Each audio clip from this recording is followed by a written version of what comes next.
pernah ada Rabita Alawiyah mengajak saya untuk berdiskusi? Tidak ada.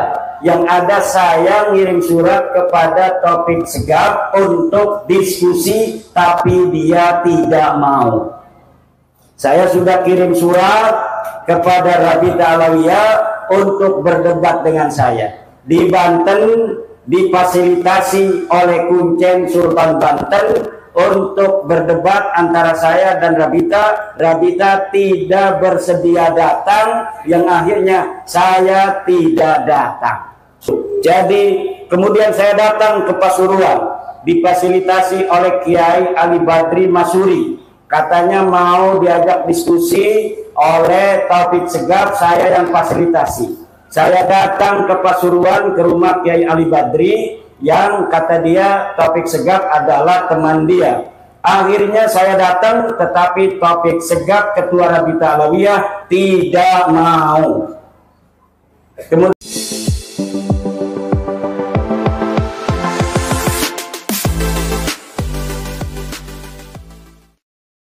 Assalamualaikum warahmatullahi ta'ala wabarakatuh. Di suatu kesempatan, Kiai Imad pernah ditanya oleh salah seorang jemaah pengajian tersebut mengenai apakah pihak Rabita Alawiyah pernah mengajak, meminta, menantang untuk berdiskusi perihal masalah nasab kepada Kiai Imad. Beliau menjawab, tidak pernah ada permintaan dari Rabita Alawiyah mengajak diskusi kepada beliau sampai detik pun itu beliau sampaikan. Justru yang meminta diskusi debat terbuka adalah Kiai Imad sendiri kepada pihak Rabita Alawiyah. Namun sangat disayangkan pihak Rabita tidak mau melayani tantangan itu, justru yang dimanfaatkan oleh pihak Rabita, terutama oknum daripada Habib Ba'alawi itu sendiri adalah muhibbin dan simpatisan Ba'alawi yang notabene adalah pribumi asli Indonesia sendiri. Nah, teman-teman, untuk menyimak video selengkapnya perkataan dari atau pernyataan dari Kiai Imad, mari kita simak bareng-bareng. Berikut ini dia videonya. pertama, apakah pernah ada Rabita Alawiyah mengajak saya untuk berdiskusi? Tidak ada. Yang ada saya ngirim surat kepada Taufik Segaf untuk diskusi, tapi dia tidak mau. Saya sudah kirim surat kepada Rabita Alawiyah untuk berdebat dengan saya. Di Banten difasilitasi oleh Kuncen Sultan Banten untuk berdebat antara saya dan Rabita. Rabita tidak bersedia datang, yang akhirnya saya tidak datang. Kenapa? Rabitanya tidak mau. Di screenshot SMS-nya Rabita kepada saya oleh panitia, ini Rabitanya tidak akan datang dan tidak akan mengirim perwakilan.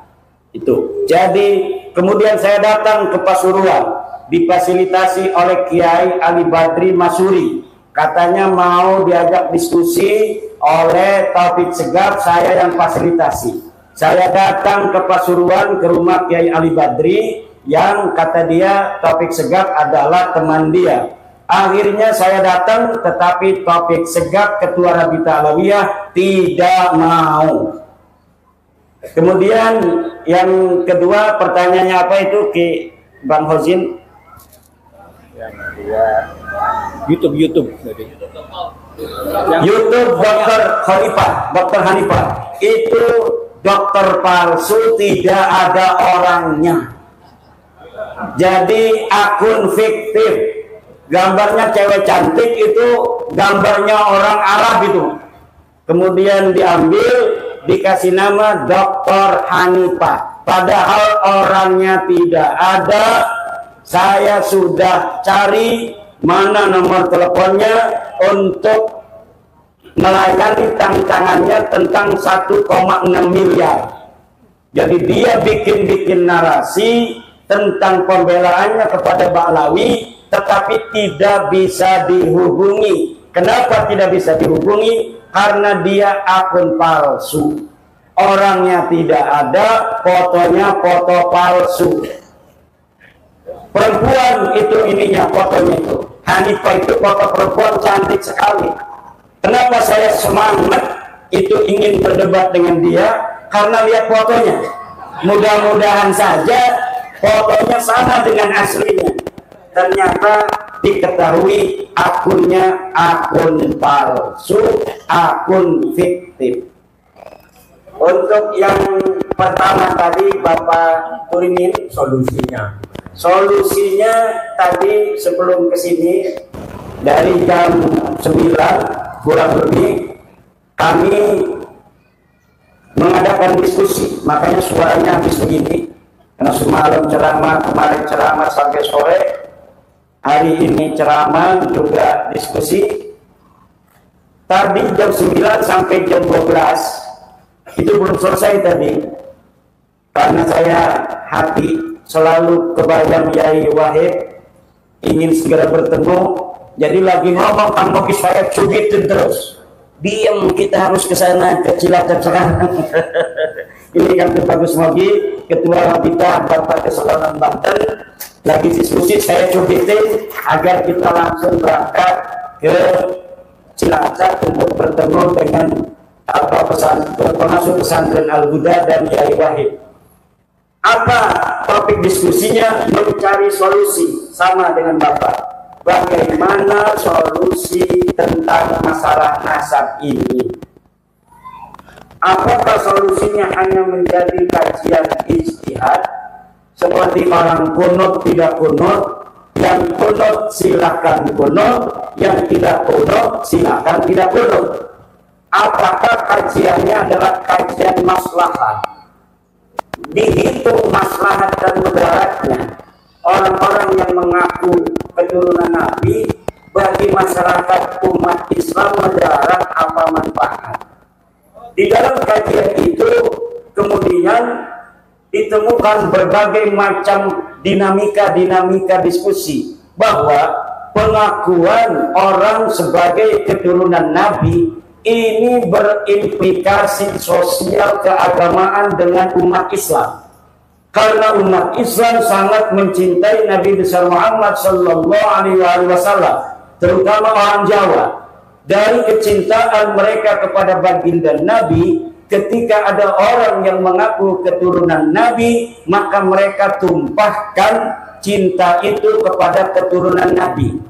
Kadang-kadang dari perasaan mereka yang ingin menumpahkan kerinduan kepada baginda Nabi melalui turunannya, dimanfaatkan oleh orang-orang yang mengaku keturunan Nabi ini untuk menipu, mendawir, memaksa, menghina, dan lain sebagainya. Dalam dinamika diskusi itu kemudian muncul, berarti mudaratnya apabila dibiarkan ini sangat besar untuk umat Islam. Apabila dibiarkan orang yang bukan keturunan Nabi mengaku sebagai keturunan Nabi, maka genetik aslinya akan tetap nanti keluar. Apa itu genetik asli? Genetik yang bukan genetiknya Nabi, yang penuh kesantunan, Nabi yang penuh dengan ketawaduan, Nabi yang menyebarkan rahmat, Nabi yang mencintai sesama. Sementara orang-orang palsu yang mengaku keturunan Nabi itu dalam setiap generasi akan tambah kesombongannya, karena memang mereka genetiknya bukan genetik Kanjeng Nabi. Kemudian mereka meyakini diri mereka sebagai keturunan Nabi, maka di situ ada sebuah gesekan antara pengakuan, keyakinan, dan realitas mereka yang sebenarnya bukan keturunan Nabi, yang nanti mereka akan menganggap orang lain sebagai orang yang rendah, mau merendahkan orang, mau mendawir, memaksa. Bahkan ada orang yang punya material dia lagi banyak keramik, kemudian si Kabib ini datang bawa truk, orangnya nggak ada, dia berani memasukkan keramik ini ke dalam truknya, kemudian dia bawa. Istrinya menangis, ini turunan Nabi, Kabib turunan Nabi kualat sila ngelarang kita menjual keramik. Akhirnya dibiarkan. Uslah, mungkin itu sudah takdirnya. Mungkin itu sudah bagian kita. Kita anggap sodako saja.